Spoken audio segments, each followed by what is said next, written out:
नमस्कार दोस्तों and welcome back to my channel जहां आपको मिलता है सिर्फ और सिर्फ एंटरटेनमेंट। और आज मैं लाया हूं मून नाइट का 9th इशू।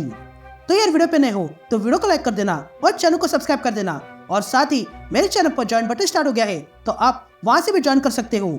और उसी के साथ अब आप मुझसे व्हाट्सएप पर भी जुड़ सकते हो जिसका लिंक मैं आपको डिस्क्रिप्शन में दे दूंगा। तो गाइस अब आप सोच रहे होंगे कि 8th इशू कहाँ गया। तो वेल उस इशू में इतना कुछ खास नहीं था इसलिए मैंने उसे स्किप किया है। तो यार पिछले इशू में आपने देखा कि मून नाइट अब जोडियाक को ढूंढने निकला है और इसलिए वो क्लाउन के पास जाता है ताकि वो मून नाइट को जोडियाक कहाँ पर है ये बता सके। लेकिन वहाँ आके मून नाइट को पता चलता है कि जोडियाक ने क्लाउन को ही मार डाला है। तो अब आगे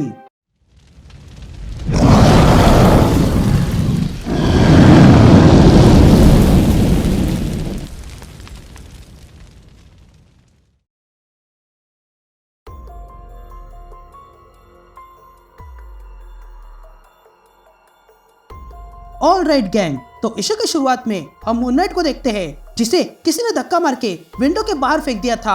तभी मून नाइट वहां से सीधा नीचे कच्चे के डब्बे में गिर जाता है लेकिन फिर वापस उठ जाता है और कहता है कि मैं तुम्हें नहीं छोड़ूंगा, मैं वापस आऊंगा और इस बार तुम्हें मारने का तरीका मैं ढूंढ निकालूंगा। अब कहानी पास्ट में जाती है जहाँ पर हम मिस्टर नाइट को देखते हैं जिसके पास एक आदमी आया हुआ था। तभी हमें मून नाइट की आवाज सुनाई देती है जो कहता है कि ये हमेशा की तरह शुरू हुआ है, लोग अचानक से गायब होने लगे हैं इसलिए मैं ढूंढने निकला। मैंने हर जगह जोडियाक को ढूंढा लेकिन वो कहीं पर भी नहीं मिला। ये नई केस ने मुझे एक बार के पास ला दिया क्योंकि ये वही जगह थी जहाँ से लोग गायब हुए। तभी मून नाइट उस बार के अंदर घुस जाता है। तभी मून नाइट देता है कि ये बिल्डिंग एकदम ठीक ठाक है और यहाँ देखने में कोई गड़बड़ नहीं है, लेकिन अगर ब्लूप्रिंट्स देखे तो इस बिल्डिंग के 5 फ्लोर है पर मुझे यहाँ पर 6 फ्लोर मिल रहे हैं। ये कहते हैं मून नाइट वो 6 फ्लोर तक पहुँच जाता है और वहाँ पर एक डोर खोलता है और अंदर आता है। लेकिन तभी मून नाइट देखता है कि वो डोर अचानक से बंद हो गया था। और तब मून नाइट देखता है कि वो जिस कमरे में है वो कमरा नहीं बल्कि भूल भुलैया है। तभी देखकर मून नाइट कहता है कि इन बेस का हमेशा कोई ना कोई पर्पस होता है और वो पर्पस होता है लोगों को किसी न किसी चीज से दूर रखने का या फिर किसी चीज में उलझा के रखने का। ये एक ट्रैप है पर यह ट्रैप किसी को मारने के लिए नहीं है बल्कि ये तो शेल्टर है, एक ऐसा शेल्टर जहाँ पर कोई खाना नहीं है ताकि मैं कमजोर हो सकूं। पर यहाँ सिर्फ दीवारें हैं और ना खत्म होने वाली कॉरिडोर। लेकिन मैं ये देखकर समझ गया हूँ कि ये कोई मेज नहीं है और ना ही ट्रैप है बल्कि ये तो जीवित चीज है। तभी मून नाइट को वहाँ पर किसी की शैडो नजर आती है इसलिए मून नाइट तुरंत उस शैडो का पीछा करता है लेकिन तभी वो शैडो अचानक से गायब हो जाती है। ये देखकर मून नाइट अब फ्रस्ट्रेट हो चुका था। ये देखकर उस एंटिटी ने मून नाइट को टच किया लेकिन टच करते ही वो एंटिटी जोर से चिल्लाई। यहाँ सीन शिफ्ट होती है और हम मिस्टर नाइट को देखते हैं जो डॉक्टर स्टर्मन के पास आया था। तभी मिस्टर नाइट डॉक्टर स्टर्मन से कहता है कि उसने मुझे बाहर ऐसे फेंका जैसे कि कोई जहरीले खाने को वॉमिट करके फेंक देता है। मैं वहाँ पर 4 दिन तक था। जिस पर डॉक्टर स्टर्मन कहती है कि मुझे लगा था कि कुछ गड़बड़ है।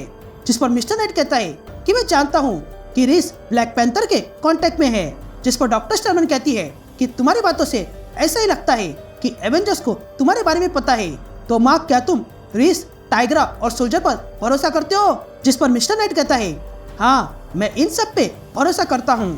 तभी डॉक्टर स्टर्मन मिस्टर नाइट से पूछती है कि तुमने लोगों की मदद करने के लिए मिडनाइट मिशन खोला था ना, लेकिन फिर जोडियाक के कारण वो पूरी तरह खत्म हुआ। पर तुम्हारे ये एंटिक्स जिससे तुम लोगों की मदद करते हो उसने काफी लोगों का नुकसान किया है। यहाँ से शिफ्ट होती है और हम सैंटम देखते हैं जहाँ पर डोर नॉक होता है। तभी वोंग डोर खोलता है और देखता है कि बाहर मिस्टर नाइट खड़ा था जो वोंग से कहता है कि मुझे तुम्हारी मदद चाहिए। जिस पर वोंग कहता है कैसी मदद। जिस पर मिस्टर नाइट कहता है कि मैं तुम्हारा कर्जदार हूँ, वो भी तब से जब मैंने तुम्हारी टीम ज्वाइन की थी लास वेगास में डेविल को रोकने के लिए। दोस्तों मिस्टर नाइट यहाँ पर डैमिनेशन इवेंट की बात कर रहा है। तभी वोंग मिस्टर नाइट से कहता है कौन सी टीम। वो मिडनाइट सन्स।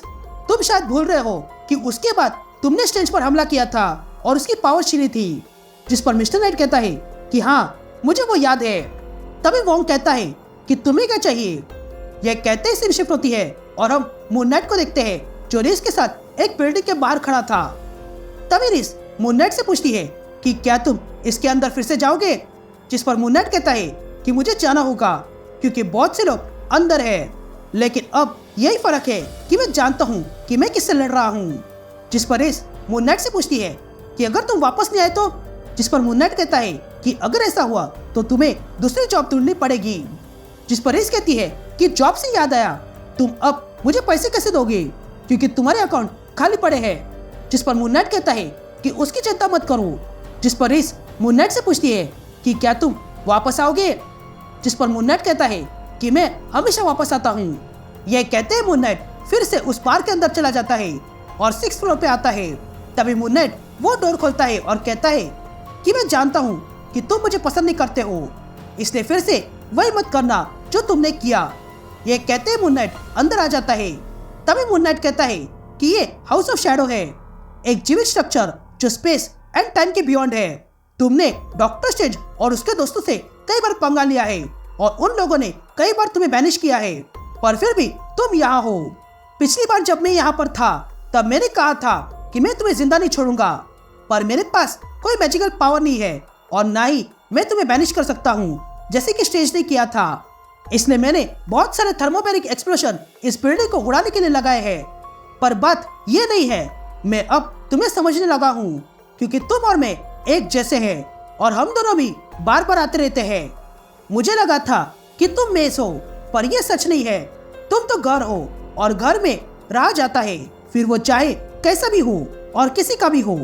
मैं जानता हूँ कि किसी पर नफरत होना कैसा होता है, पर फिर भी मेरे पास तुम्हारे लिए ऑफर है। इन लोगों को जाने दो और मेरे साथ आ जाओ क्योंकि हम दोनों बार बार आते रहते हैं, पर हमें एक पर्पस की जरूरत है जो मैं तुम्हें दूंगा और वो है मिशन। उसके बाद हम मिस्टर नाइट को रीस और सोल्जर के साथ देखते हैं जो फिर से अपने टूटे हुए मिडनाइट मिशन के बाहर खड़ा था। तभी रीस पूछती है कि हम यहाँ क्यों आए हैं? जिस पर मिस्टर नाइट कहता है कि बस खड़ी रहो, तुम्हें पता चल जाएगा। यह कहते ही वे दोनों देखते हैं कि उनके सामने अचानक से पूरा मिडनाइट मिशन फिर से खड़ा हो गया था और ये सब उस एंटिटी के कारण हो पाया था जिसने मून नाइट का ऑफर एक्सेप्ट किया है। ये देखकर वे सब लोग खुश होते हैं और अंदर चले जाते हैं। लेकिन तभी हम देखते हैं कि रेवनक्रॉफ्ट से भागा हुआ एक साइको इन्हें देख रहा था जो अपनी गन निकालता है और यहीं पर ये इशू कंटिन्यू होता है।